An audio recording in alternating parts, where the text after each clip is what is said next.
आज मैं आपको बताती हूँ कैंसर के बारे में कि कैंसर वाले रोगियों को क्या तो करना चाहिए, क्या खाना चाहिए, क्या नहीं खाना चाहिए और क्या करना चाहिए।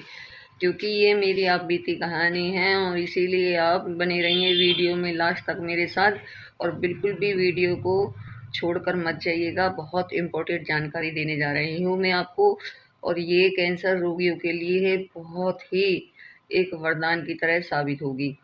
तो बने रहिए मेरे साथ वीडियो में।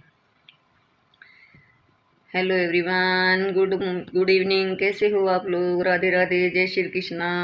स्वागत है आपका मेरे YouTube channel my विलोग Faridabad vlogger में। मैं पहले तो आपसे माफ़ी मांगना चाहूँगी, कल मैं व्लॉग नहीं डाल पाई। और दूसरी बात यह है कि आज मैं आपके लिए बहुत इम्पोर्टेंट जानकारी लेकर के आई हूँ, जो आपके लिए बहुत कारगर साबित होने वाली है। बहुत अच्छी जानकारी है कैंसर रोगियों के लिए, जो कैंसर से पीड़ित हैं और जिनको ठीक होने के बावजूद भी ये बार बार प्रॉब्लम हो जाती है। वो क्यों होती है, किस लिए होती है, ये मैं आपको बताना चाहूँगी, क्योंकि मैं खुद कैंसर से पीड़ित रह चुकी हूँ। आप विश्वास नहीं करेंगे, जो मेरे साथ के थे, जिन लोगों को ट्रीटमेंट मेरे साथ हो रहा था, मेरे द्वारा जो जब मेरा चल रहा था तो उन लोगों का भी चल रहा था, तो वो लोग इस दुनिया में नहीं रहे, चले गए। और तब की उनका तो किसी का कहीं था, किसी का कहीं था, किसी की सेम मेरी तरह ही प्रॉब्लम थी। मेरा तो गले में था, यहाँ साइड में था, दोनों साइड था, इधर कम था, इधर ज़्यादा था। तो मैं आप लोगों को साथ ये बात शेयर करना चाहती हूँ कि मैं मेरे सन 17 में मेरे को प्रॉब्लम हुई थी, जो कि मुझे पता 19 में जा कर के लगा।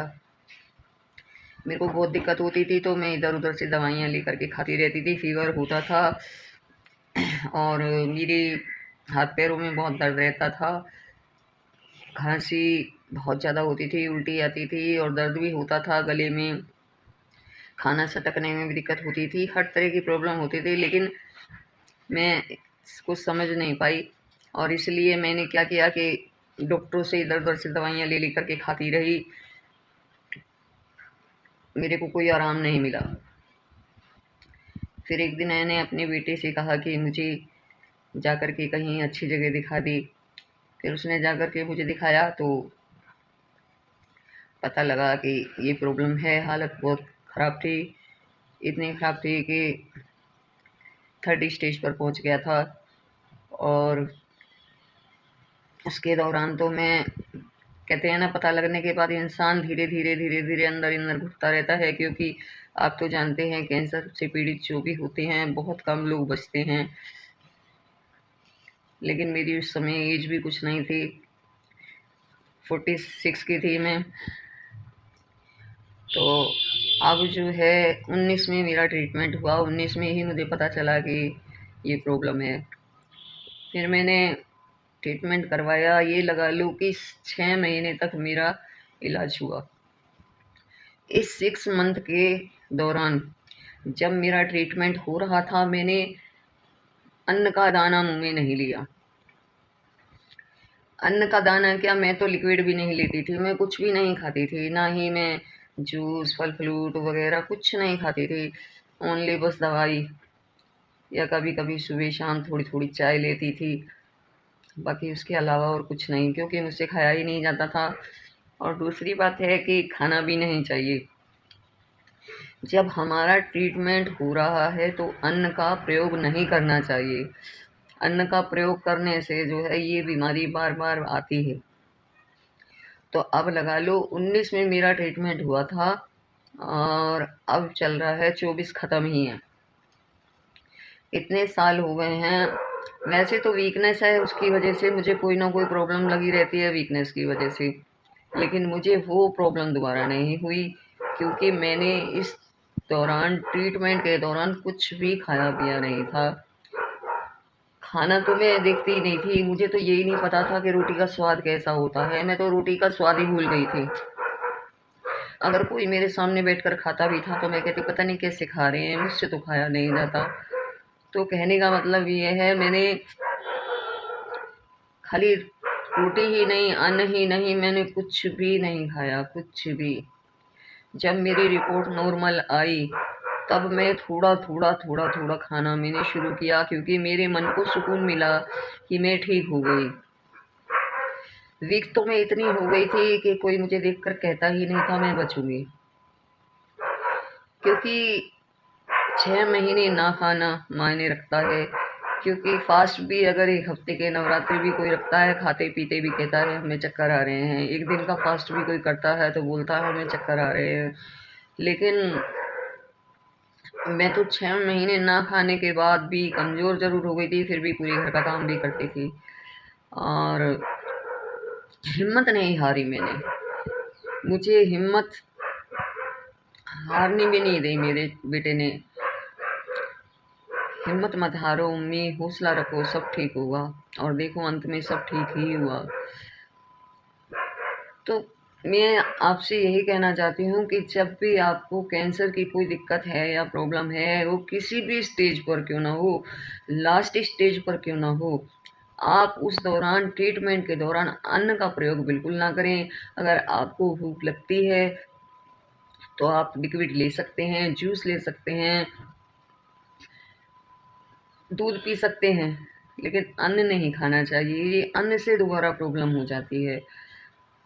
क्योंकि मैंने देखा है, कई कई लोगों को देखा है, पेट भर के खाना खाते थे, कहते थे हम खाएंगे नहीं तो जिएंगे कैसे। लेकिन मैं कहती हूँ हमसे तो खाया भी नहीं जाता, मुझे तो भूख लगती भी नहीं है और मुझे आज तक भी भूख भी नहीं लगती है।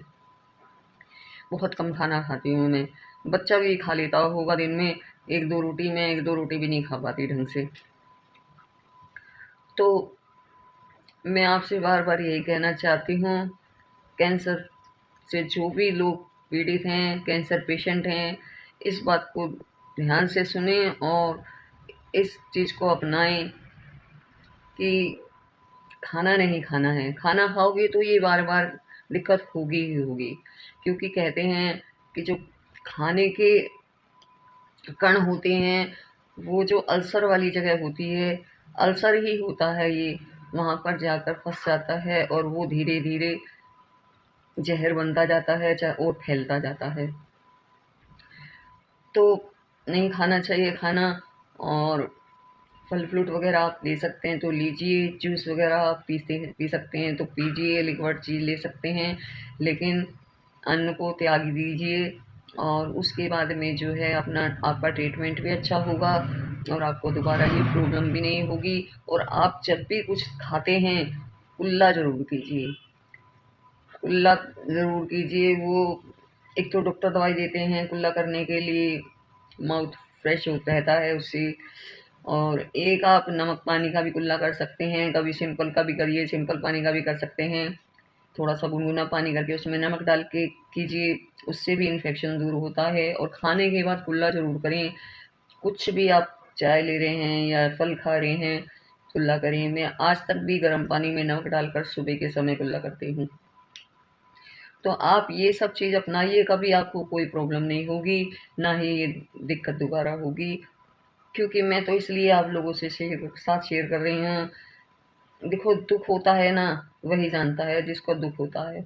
मैं भुगत चुकी हूँ, तो मैं नहीं चाहती कि जिसकी उम्र, वैसे तो मालिक ने जितनी लिखी है परमात्मा ने वो उतनी ही भुगतता है, पर मैं नहीं चाहती कि कोई अपने हाथों से मौत को गले लगाए।